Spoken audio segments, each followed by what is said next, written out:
પાવાગઢ જ્વાળામુખી પરથી ઉભેલી અજય ગાથા। શું તમે જાણો છો કે ગુજરાતમાં એક એવો પર્વત છે જે આગના પેટમાંથી જન્મ્યો છે?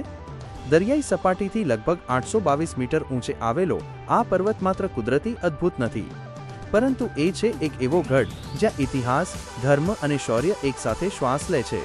આ છે પાવાગઢ અને તેની સાથે જોડાયેલું રહસ્યમય શહેર ચાંપાનેર પાવાગઢ પુરાતત્વીય ઉદ્યાન। આ જગ્યા એવી છે જ્યાં પથ્થરો પણ કથાઓ કહે છે અને દરેક પવનનો ઝોકો ભૂતકાળની લડાઈઓ યાદ અપાવે છે। મિત્રો, પંચમહાલ જિલ્લાના હાલોલ પાસે આવેલો પાવાગઢ કોઈ સામાન્ય પર્વત નથી। ભૂસ્તરશાસ્ત્ર અનુસાર આ પર્વત લાખો વર્ષ પહેલા થયેલા જ્વાળામુખીના વિસ્ફોટથી બન્યો હતો। અહીંના પથ્થરોમાં જોવા મળતો પીળાશ અને લાલ રંગ ચંપક ફૂલ જેવો લાગે છે, એથી જ પર્વતની તળેટીમાં વસેલા શહેરનું નામ પડ્યું ચાંપાનેર। પાવાગઢની રચના 5 અલગ અલગ સ્તરોમાં વહેંચાયેલી છે: અટકમાચી, ભદ્રકાળી, મોલિયા અને સૌથી ઉપર માતા કાલિકાનું શિખર। આ કુદરતી બંધારણ તેને એક અભેદ્ય કિલ્લો બનાવતું હતું, પણ પાવાગઢ ફક્ત કિલ્લો નથી, એ એક પવિત્ર શક્તિપીઠ પણ છે। હિન્દુ માન્યતા મુજબ જ્યારે ભગવાન વિષ્ણુએ સુદર્શન ચક્રથી માતા સતીના દેહના અંશો વિખેર્યા ત્યારે તેમનો જમણો અંગૂઠો અહીં પડ્યો હતો અને ત્યારથી અહીં બિરાજે છે મહાકાળી માતા મંદિર। આ પર્વત સાથે ઋષિ વિશ્વામિત્રનું નામ પણ જોડાયેલું છે। કહેવાય છે કે અહીં તેમની તપસ્યાથી વિશ્વામિત્રી નદીનો જન્મ થયો। એક દંતકથા કહે છે કે જ્યારે કામધેનુ ગાય ખીણમાં પડી ગઈ ત્યારે દેવતાઓએ પર્વતનો ભાગ મોકલ્યો, પણ માત્ર ચોથો ભાગ પહોંચ્યો, એટલે નામ પડ્યું પાવાગઢ। ઇતિહાસ કહે છે કે પાવાગઢ પર માનવ વસવાટ હજારો વર્ષોથી છે। ગ્રીક ભૂગોળશાસ્ત્રી ટોલેમીએ ઈસવીસન 140માં પણ આ સ્થાનનો ઉલ્લેખ કર્યો હતો। આ સાથે જ પાવાગઢ જૈન ધર્મનું મહત્વનું કેન્દ્ર હતું। મૌર્ય સમ્રાટ અશોકના પૌત્ર સંપ્રતિ રાજાએ અહીં ભવ્ય જૈન મંદિરો બનાવડાવ્યા હતા। આજે પણ નવલખા, ચંદ્રપ્રભુ અને પાર્શ્વનાથ મંદિરો તેની સાક્ષી આપે છે। એક રસપ્રદ વાત એ છે કે આજની મહાકાળી માતાની મૂર્તિ મૂળ જૈન અધિષ્ઠાયિકા દેવી તરીકે સ્થાપિત હતી। મધ્યકાલમાં પાવાગઢ પર ચૌહાણ રાજપૂતોનું શાસન આવ્યું। મેવાડના ખીંચી ચૌહાણોએ આ ગઢને અદ્વિતીય સૈનિક કિલ્લામાં ફેરવ્યો। આ સમયનો સૌથી પ્રસિદ્ધ રાજા હતો પતઈ રાવળ, જેને રાજા જયસિંહ તરીકે ઓળખવામાં આવે છે। લોકકથા મુજબ તેઓ માતા કાલિકાના પરમ ભક્ત હતા, પણ એક ભૂલ અને એક શાપે આખું રાજ્ય નાશ તરફ દોરી ગયું। નવરાત્રિના દિવસે માતાજી સ્ત્રી સ્વરૂપે ગરબા રમવા ઉતર્યા। રાજા તેમની સુંદરતા પર મોહિત થઈ ગયા અને એક ક્ષણે માતાજી ક્રોધિત થઈ શ્રાપ આપ્યો, 6 મહિને તારો ગઢ ધરાશાયી થશે। આ કથા આજે પણ લોકગીતોમાં જીવંત છે। મા પાવા તે ગઢથી ઉતર્યા અને એ જ સમયે આવી રહ્યો હતો ગુજરાતનો સુલતાન।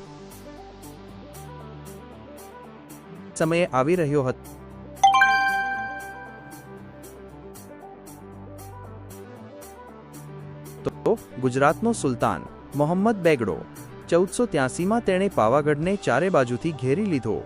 આ ઘેરો 20 મહિના સુધી ચાલ્યો, ઇતિહાસમાં સૌથી લાંબા ઘેરામાંથી એક। અંતે 21 નવેમ્બર 1484ના રોજ જ્યારે રાજપૂત સૈનિકો સ્નાન માટે ગયા ત્યારે કિલ્લામાં પ્રવેશ થયો। રાજપૂત સ્ત્રીઓએ જૌહર કર્યું, રાજા પતઈ રાવળ માર્યા ગયા અને પાવાગઢ પર રાજપૂત શાસનનો અંત આવ્યો। વિજય પછી બેગડાએ ચાંપાનેરને રાજધાની બનાવી। મસ્જિદો, મહેલો, વાવ, બુર્જો ઊભા થયા। જામી મસ્જિદ, કેવડા મસ્જિદ અને નગીના મસ્જિદ આજે પણ ઊભી છે। શું તમે જાણો છો, ગુજરાતમાં એક એવો પર્વત છે જે આગના જ્વાળામુખીમાંથી જન્મ્યો અને સદીઓ સુધી અજય રહ્યો? દરિયાઈ સપાટીથી આશરે 822 મીટર ઊંચો આ ગઢ આજે પણ ઇતિહાસ અને આસ્થાનું જીવતું પ્રતીક છે। આ છે પાવાગઢ, જ્યાં એક તરફ મા કાલિકાનું પવિત્ર ધામ છે અને બીજી તરફ યુદ્ધ, બલિદાન અને રાજકીય રમતોની અનોખી ગાથા છુપાયેલી છે। આજે આપણે ખોલીશું ચાંપાનેર પાવાગઢ પુરાતત્વીય ઉદ્યાન ના એ રહસ્યમય પાના જ્યાં ધર્મ, વિજ્ઞાન અને શૌર્ય એકસાથે જીવંત થાય છે। તો અંત સુધી જોડાયેલા રહેજો, કારણ કે આ વાર્તા માત્ર ઇતિહાસ નથી પણ એક અદ્ભુત અનુભવ છે। પાવાગઢનો જન્મ આગમાંથી ઉભેલો પર્વત પાવાગઢ માત્ર એક ટેકરી નથી। ભૂસ્તરશાસ્ત્ર કહે છે કે લાખો વર્ષ પહેલા અહીં જ્વાળામુખી ફાટ્યો હતો અને લાવાના પ્રવાહથી આ પર્વત બન્યો। અહીં જોવા મળતા રાયોલાઇટ પથ્થરો પીળા અને લાલ રંગના છે, જાણે ચંપા ફૂલ જેવા। એટલે જ તળેટીમાં વસેલું શહેર ચાંપાનેર કહેવાયું હોવાનું માનવામાં આવે છે। પર્વત કુદરતી રીતે 5 ભાગમાં વહેંચાયેલો છે - અટક માછી, ભદ્રકાળી, મૌલિયા અને સૌથી ઉપર માં કાલિકાનું શિખર. આ રચનાએ પાવાગઢને કુદરતી કિલ્લો બનાવી દીધો. શક્તિપીઠ અને પૌરાણિક કથા. હિન્દુ માન્યતા અનુસાર પાવાગઢ 51 શક્તિપીઠોમાંથી એક છે. કહેવાય છે કે માતા સતીનો જમણો અંગૂઠો અહીં પડ્યો હતો. આથી માં મહાકાળી અહીં નિવાસ કરે છે. ઋષિ વિશ્વામિત્રની તપસ્યાની પણ અહીં કથા જોડાયેલી છે.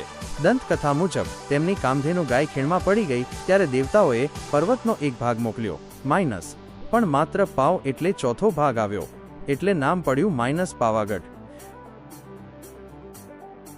નદી નીકળે છે જે આજે પણ ગુજરાતની સંસ્કૃતિને વહેતી રાખે છે. જૈન ધર્મનું પ્રાચીન કેન્દ્ર પાવાગઢ માત્ર હિન્દુ નહીં પણ જૈન ધર્મનું પણ મહત્વનું તીર્થ હતું. મૌર્ય સમ્રાટ અશોકના પૌત્ર સંપ્રતિ રાજાએ અહીં જૈન મંદિરો બંધાવ્યા હતા. એક રસપ્રદ વાત એ છે કે આજની મહાકાળી મૂર્તિ પહેલા જૈન દેવી તરીકે સ્થાપિત હતી, પછી હિન્દુ પરંપરામાં મહાકાળી તરીકે પૂજાવા લાગી. આજે પણ અહીં નવલખા મંદિરો, પાર્શ્વનાથ મંદિર અને ચંદ્રપ્રભુ મંદિર જોવા મળે છે. રાજપૂતોનો સુવર્ણ યુગ. 1300ની આસપાસ ખીંચી ચૌહાણ રાજપૂતો સુવર્ણ યુગ. 1300ની આસપાસ ખીંચી ચૌહાણ રાજપૂતો પાવાગઢ પર આવ્યા. તેઓ પૃથ્વીરાજ ચૌહાણના વંશજો માનવામાં આવે છે. માચી પર રાજમહેલો બનાવાયા. પાવાગઢ એક ભવ્ય લશ્કરી ગઢ બની ગયો. છેલ્લા રાજા હતા પતાઈ રાવળ, જયસિંહ રાવળ. શ્રાપની લોકકથા કહેવાય છે કે નવરાત્રિમાં માં કાલિકા એક સુંદર સ્ત્રી રૂપે ગરબા રમવા આવી. રાજા જયસિંહ તેમની સુંદરતાથી મોહિત થઈ ગયા અને અશ્રદ્ધા દર્શાવી. માતાએ શ્રાપ આપ્યો -6 મહિનામાં તારો રાજ્ય નષ્ટ થશે. આ ઘટના આજે પણ લોકગીતોમાં ગવાય છે. માપાવા તે ગઢથી ઉતર્યા મહંમદ બેગડાનું આક્રમણ. 15મી સદીમાં ગુજરાતના સુલતાન મહંમદ બેગડો એ પાવાગઢ પર ચઢાઈ કરી. 20 મહિના સુધી ઘેરો રહ્યો. 1484માં રાજપૂતો પરાજિત થયા. સ્ત્રીઓએ જૌહર કર્યો. પતાઈ રાવળ માર્યા ગયા. ચાંપાનેરનું નામ બદલાઈ મહમદાબાદ રાખવામાં આવ્યું. સ્થાપત્યની અનોખી ભેટ. આ યુગમાં જામા મસ્જિદ, કેવડા મસ્જિદ, નગીના મસ્જિદ બની. હિન્દુ કોતરણી અને ઇસ્લામિક રચનાનો અનોખો મિલાપ થયો. હેલિકલ વાવ, 7 મંજિલ બુરજ અને 8 દરવાજા આજે પણ ઊભા છે. યુનેસ્કોનો દરજ્જો. વર્લ્ડ હેરિટેજ સાઇટ જાહેર કર્યું. 500 વર્ષ પછી ફરી ધ્વજ. 2022માં એક ઐતિહાસિક ક્ષણ આવી. નરેન્દ્ર મોદી ના નેતૃત્વમાં મંદિરનું શિખર ફરી બનાવાયું. 500 વર્ષ પછી ફરી ધ્વજ લહેરાયો. આ માત્ર બાંધકામ નહીં, સાંસ્કૃતિક પુનર્જાગૃતિ હતી. શું તમે ક્યારેય વિચાર્યું છે કે કોઈ પર્વત આગમાંથી જન્મે અને પછી સદીઓ સુધી યુદ્ધ, ધર્મ અને સંસ્કૃતિનું કેન્દ્ર બની જાય? ગુજરાતમાં એવો એક જ પર્વત છે, પાવાગઢ. દરિયાઈ સપાટીથી 822 મીટર ઊંચે આવેલો આ ગઢ આજે માત્ર પ્રવાસન સ્થળ નથી, એ છે એક જીવતું ઇતિહાસ પુસ્તક.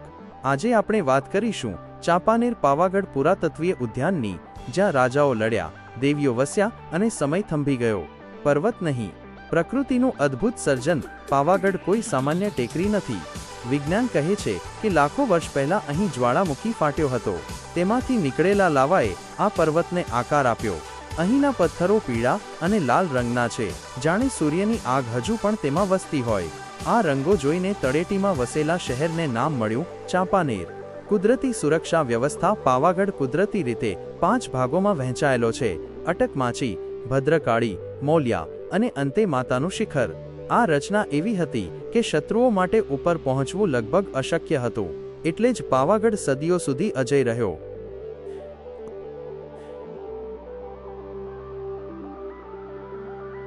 હોય તો લાઈક, શેર અને કોમેન્ટ કરો.